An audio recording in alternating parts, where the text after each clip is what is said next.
عبادي وادخلي جنتي فادخلی فی عبادی وادخلی جنتی، اے بندے داخل ہو جا میری جنتوں کی طرف۔ وَنَحْمَدُهُ وَنُصَلِّي عَلَىٰ رَسُولِهِ الْكَرِيمِ، اما بعد، اعوذ باللہ من الشیطان الرجیم، بسم اللہ الرحمن الرحیم۔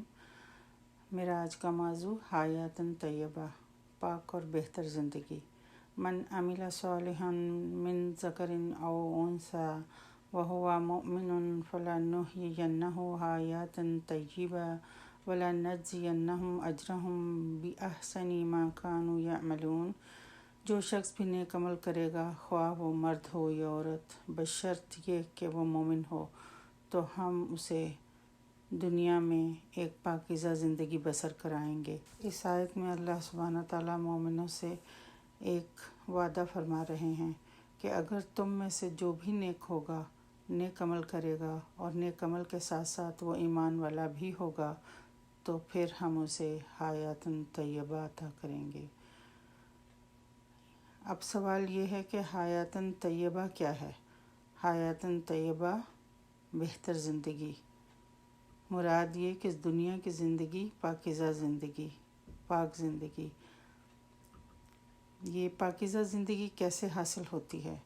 ایک مومن جب عمل صالح اختیار کرتا ہے تو اللہ تعالیٰ اسے اس کے بدلے میں پاکیزہ زندگی عطا فرما دیتا ہے۔ پاک زندگی میں حلال روزی، قناعت پسندی، سکون و اطمینان، دل کی تونگری یعنی غنا، اللہ کی محبت اور لذت سبھی چیزیں شامل ہیں۔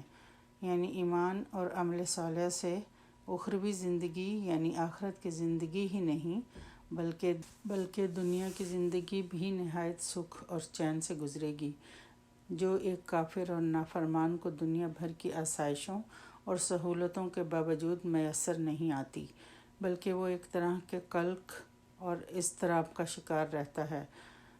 وَمَنْ أَعْرَضَ عَنْ ذِكْرِي فَإِنَّ لَهُ مَعِيشَةً ضَنْكًا۔ قرآن پاک میں اللہ تعالیٰ فرماتے ہیں سورہ طٰہٰ 124 میں، جس نے میرے ذکر سے منہ موڑا یعنی میری یاد سے اعراض کیا، نہ ہی کوئی اچھی بات سنی اور نہ ہی کوئی نیک عمل کیا، تو پھر ہم اس کے ساتھ کیا معاملہ کریں گے؟ فَإِنَّ لَهُ مَعِيشَةً ضَنْكًا، ہم اس کی زندگی تنگ کر دیں گے، اس کا گزران تنگی والا ہوگا، اس سکون نام کی کوئی چیز نہیں ہوگی، راحت کے اسباب نہ ہوں گے، کیونکہ راحت کے اسباب صرف مال و دولت کی فراوانی سے حاصل نہیں ہوتے، وہ تو ایک عنصر ہے۔ ان آیات میں 3 باتوں کی طرف اشارہ ہو رہا ہے۔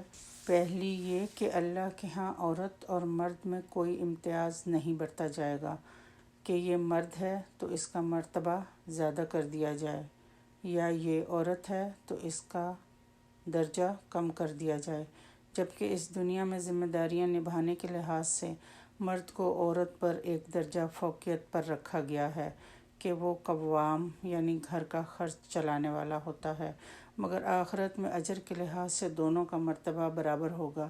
وہاں پر کامیابی اور فلاح کا معیار صرف ایمان اور نیک عمل ہوں گے۔ اگر اس معیار کے مطابق عورت مرد سے آگے بڑھ گئی تو یقیناً درجہ بھی بلند پا سکتی ہے۔ یقیناً تمام معاملات اللہ ہی کے ہاتھ میں ہیں۔ دوسری بات یہ کہ ایمان اور اعمال صالحہ اختیار کرنے سے مومن کی دنیا بھی سنورتی ہے اور آخرت بھی۔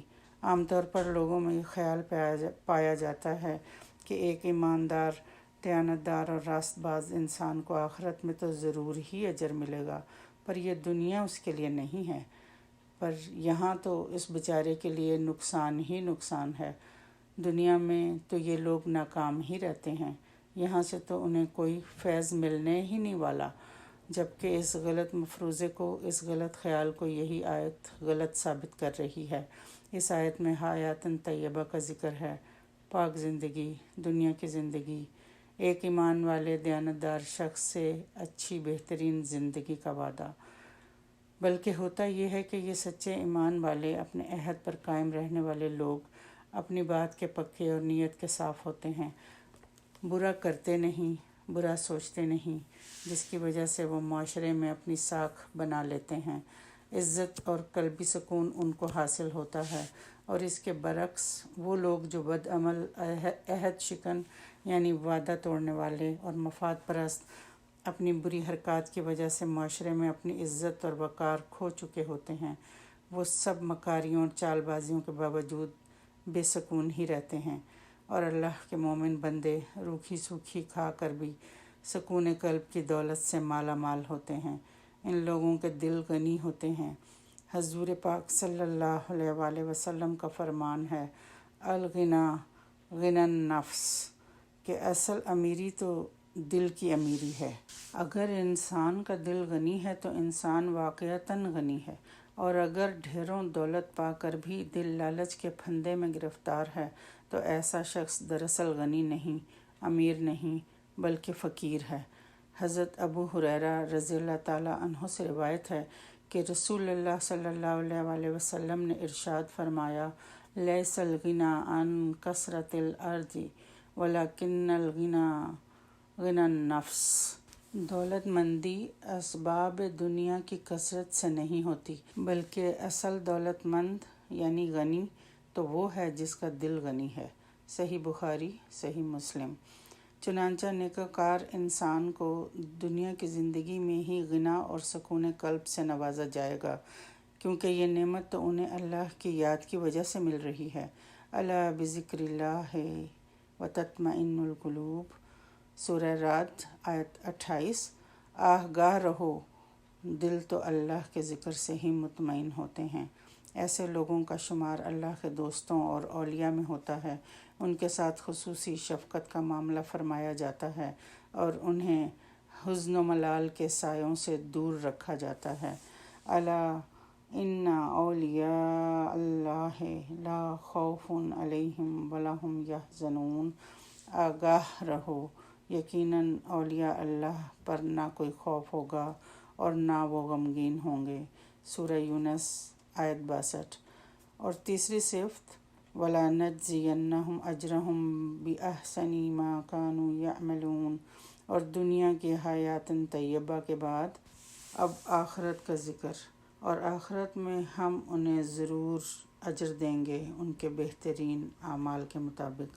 ایسے ایماندار اور نیکوکاروں کو آخرت میں جو مرتبہ ملے گا وہ ان کے بہتر اعمال کے لحاظ سے مقرر ہوگا۔ وہ جو ساری زندگی چھوٹی بڑی نیکیاں کرتے رہے صرف اللہ کی رضا کی خاطر، ان کا مقام بھی اسی لحاظ سے طے کیا جائے گا کہ وہ کتنے اونچے مقام کے مستحق ہیں۔ تو آخر میں یہ پیغام ہے کہ انسان اس عارضی اور فنا ہونے والی دنیا اور اس کے معمولی فائدوں کے پیچھے نہ دوڑتا پھرے، بلکہ اللہ کی رضا اور خوشنودی کے کاموں کو مقدم رکھے، اور دین اور دنیا کا فائدہ اسی میں ہے۔ اے اللہ ہمیں حیات طیبہ عطا فرما، آمین ثم آمین۔ وآخر دعوانا ان الحمد للہ رب العالمین۔